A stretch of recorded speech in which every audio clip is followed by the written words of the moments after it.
আমার ক্লাসে সবাইকে স্বাগত। আশা করি তোমরা সকলে খুব ভালো আছো। আজ আমরা ক্লাস 5-এর 43 পৃষ্ঠায় এই যে অঙ্কটি আছে এই অঙ্কটি সমাধান করব। এখানে দেখো কি বলা হয়েছে, শ্যামলবাবু তার 8 মাসের আয় দিয়ে 9 মাসের খরচ চালান। মাসিক আয় 11,232 টাকা হলে 9 মাসের খরচ কত? এই অঙ্কটি করতে গেলে আমাদের কি করতে হবে, 9 মাসের খরচ কত সেটি আমাদের বের করতে হবে। তো এখানে কি বলা হয়েছে, 8 মাসের আয় দিয়ে তিনি 9 মাসের খরচ করেন আর প্রত্যেক মাসে তিনি আয় করেন 11,232 টাকা। তাহলে আমাদের 8 মাসের আয় কত সেটি বের করতে হবে।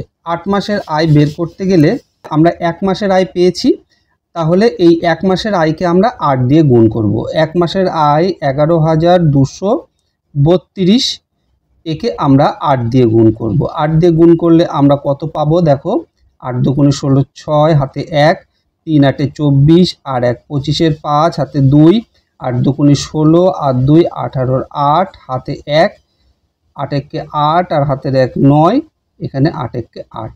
আমরা কত পেলাম, 89,856 টাকা। এই টাকাটা তিনি 8 মাসে আয় করেন আর এই 8 মাসে এই টাকাটা আয় করে তিনি 9 মাস ধরে সেটি খরচ করেন। আমাদের কাছে প্রশ্ন করা হয়েছিল 9 মাসের খরচ কত। তাহলে যেহেতু এটি কথার অঙ্ক, আমরা আলাদা করে কিন্তু অবশ্যই উত্তরটি লিখে দেব। তার 9 মাসের খরচ এই টাকাটা, অর্থাৎ 89,856 টাকা। এই টাকাটা তিনি 9 মাসে খরচ করেন।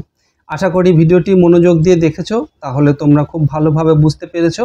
ভিডিওটি ভালো লাগলে অবশ্যই একটি লাইক করো আর তোমার বন্ধুদের মধ্যে শেয়ার করে দিও, তাহলে তোমার বন্ধুরাও শিখতে পারবে। আর এই রকম ভিডিও আবারও পেতে চাইলে চ্যানেলটি অবশ্যই সাবস্ক্রাইব করে রেখো। খুব ভালো থেকো, দেখা হবে পরের ভিডিওতে। ধন্যবাদ।